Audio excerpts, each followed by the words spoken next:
Me gustaría hablar sobre el trastorno de estrés postraumático, dada la complejidad del cuadro por el repertorio de síntomas tan amplio que presenta el sujeto afectado de haber experimentado una vivencia que tiene un potencial estresógeno muy intenso y un potencial traumático evidente en estos casos. En este trastorno, que se considera la huella de una experiencia, es decir, que el hecho de presentar este diagnóstico, todos los síntomas que configuran el cuadro clínico, sería una huella evidente que una persona ha sufrido un hecho traumático que le ha perturbado en todas las áreas, porque ahora a continuación pues, voy a exponer un poquito los síntomas de ansiedad, de depresión, que se traducen en la conducta, en las maneras de pensar, en las creencias, distintas expectativas y percepciones negativas, interpretaciones sesgadas del hecho y muchas veces comórbido para afrontar la vida después del trauma con usos o afrontamientos insanos que a continuación citaré. Uno de los primeros síntomas que se presta a confusión en muchas ocasiones con personalidades anómalas serían las alteraciones cognitivas que se suelen dar y las alteraciones del estado del ánimo. El humor está alterado, normalmente hay una hipotimia bastante marcada, una depresión, dependiendo del caso, y hay una alteración cognitiva también que se ve muy evidente con las amnesias de tipo disociativo que los sujetos afectados experimentan. Hay una amnesia disociativa que hay que descartar que se debiese a una etiología orgánica por uso de tóxicos, drogas o lesiones orgánicas identificadas.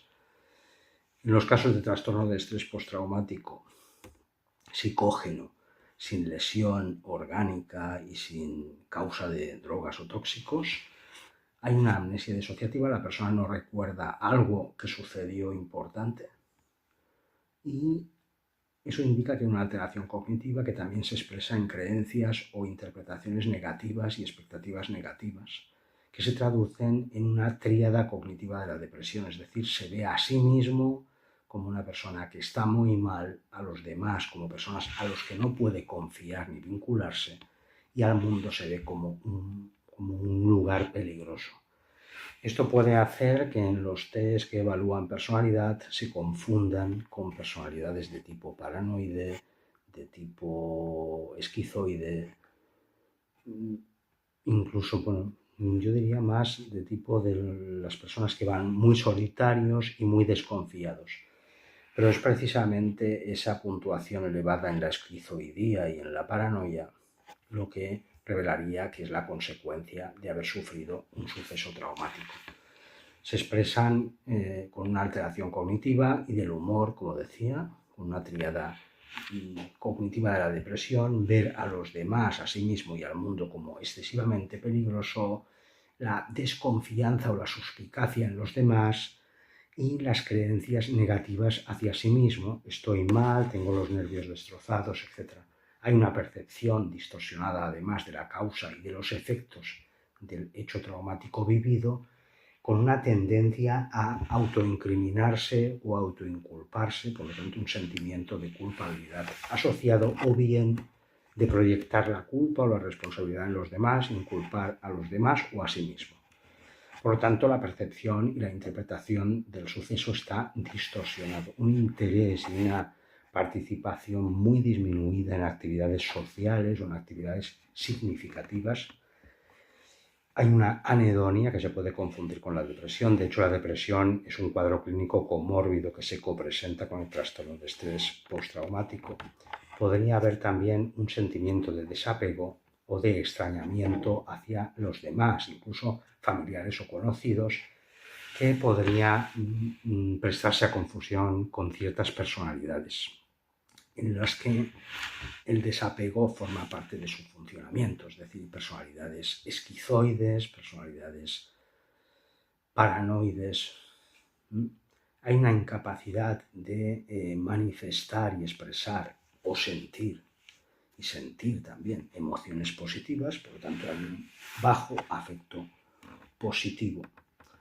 Dificultad de expresar y sentir sentimientos de afecto, sentimientos amorosos, de felicidad o de satisfacción. Este es el primero de los cuadros, de los síntomas del cuadro de estrés postraumático. Una alteración cognitiva y del humor, con creencias distorsionadas, con percepciones negativas, distorsionadas y con expectativas negativas que revisten una tríada cognitiva de la depresión porque se extienden hacia sí mismo, hacia los demás y hacia el mundo, viéndolo peligroso. Por lo tanto, la persona que ha sufrido un trastorno de estrés postraumático es muy probable que en los test de personalidad puntúe elevado en esquizoidía, en paranoidismo.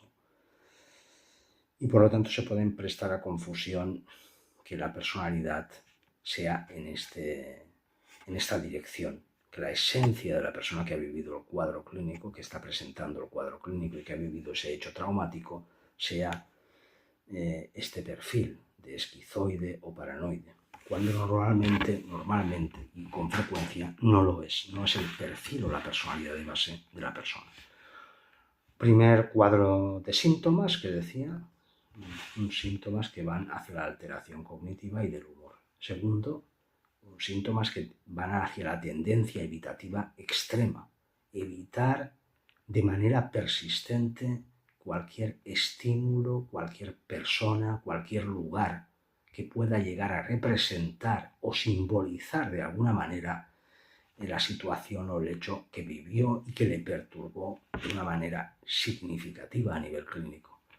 También evitar de manera persistente cualquier recuerdo o cualquier intrusión o accesión a la conciencia que le pudiese recordar ese acontecimiento. Por lo tanto, se evita tanto lo externo como lo interno también. Hay un miedo a que me venga ese recuerdo. Y vamos a los siguientes síntomas, porque hay síntomas intrusivos.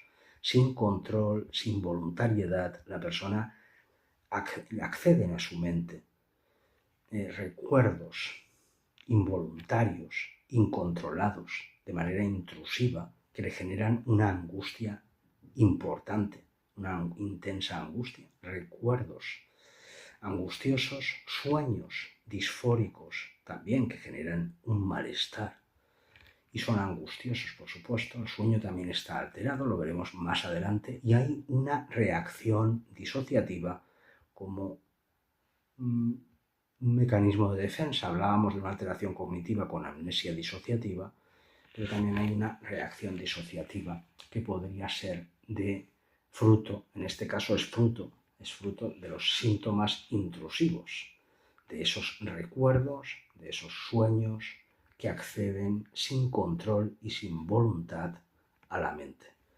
En los casos más extremos, la reacción disociativa puede generar una desorientación en el tiempo y en el espacio, sin pérdida de identidad, y por lo tanto la persona afectada puede pensar o tiene la conciencia de estar en el tiempo y el lugar en el que le sucedió el hecho traumático. Estos serían los casos más extremos sin pérdida de identidad y sin cambio de identidad. Después, otro de los cuadros, de los síntomas que se presentan en el trastorno de estrés postraumático serían la hiperalerta y la hiperreactividad del sistema nervioso. Ante la mínima provocación, su respuesta es desproporcionada. Puede haber agresión verbal o física a objetos o personas ante la mínima provocación, un arrebato de furia o una conducta con una irritabilidad intensa. Una conducta imprudente pudiese haber en algunos casos o incluso autodestructiva, una vigilancia extrema, exacerbada, una hipervigilancia que hace aumentar neurotransmisores como la noradrenalina o la adrenalina, una respuesta de sobresalto exagerada ante el mínimo tacto, ante tocarle un poco, una respuesta de sobresalto, un sueño alterado, inquieto, en algunos casos no reparador, dificultades de conciliación y mantenimiento del sueño y una alteración de la concentración, que todo esto, de alguna manera, como vemos, son síntomas que se solapan con la depresión y con la ansiedad. Y por último, habría que especificar, porque los casos de la manifestación de síntomas son distintos en función de la persona. Puede haber síntomas disociativos que están presentes en diferentes cuadros de ansiedad, como el trastorno de pánico, la despersonalización o la desrealización. O sea, la persona puede tener la extrañeza de los propios procesos de su cuerpo, de sí mismo, de su propio pensamiento, como si estuviese fuera de sí. Observarse a sí mismo como si se tratase de un observador externo, todo lo que está pensando y vivenciando. Y después también podría tener el síntoma disociativo de la desrealización, observar al mundo como si fuera irreal, como si estuviera en un cuadro, con esa extrañeza. Y por lo tanto estos son especificadores en función del caso o de la persona afectada. La duración de estos síntomas debe sobrepasar el mes, la temporalidad como criterio para su diagnóstico superior a un mes, que sería el trastorno de estrés postraumático, y se puede prestar a confusión, como decía, por ese repertorio de síntomas tan amplio, con personalidades anómalas, trastornos de personalidad del clúster A, por ejemplo, paranoidismo, el sujeto desconfiado de los demás, suspicaz como una manera de funcionamiento, o esa esquizoidía, ¿no? El sujeto esquizoide más solitario, etc. Cuando eso podría ser la consecuencia de haber sufrido un hecho, una vivencia traumática, como decía, ya sea directa o indirecta, es decir, sufrirla en primera persona, agresión física, amenaza, o ser testigo de ello o poderlo o tener conocimiento de que a alguien conocido y próximo le ha sucedido. Se puede producir en algunos casos en la infancia, por ejemplo, la expresión en la infancia, por supuesto, es distinta, porque todas las manifestaciones de revivencias y de flashbacks y esos síntomas intrusivos que decía, esos recuerdos, se expresan a través de un juego repetitivo, o hay mucha irritabilidad para expresar la depresión, etc. En fin, la edad también, la edad, el sexo, pues da la manifestación del cuadro clínico y las características más propias de este. La duración debe ser superior a un mes, como decía, y puede haber en los casos de adultos pseudoalucinaciones o ideas paranoides.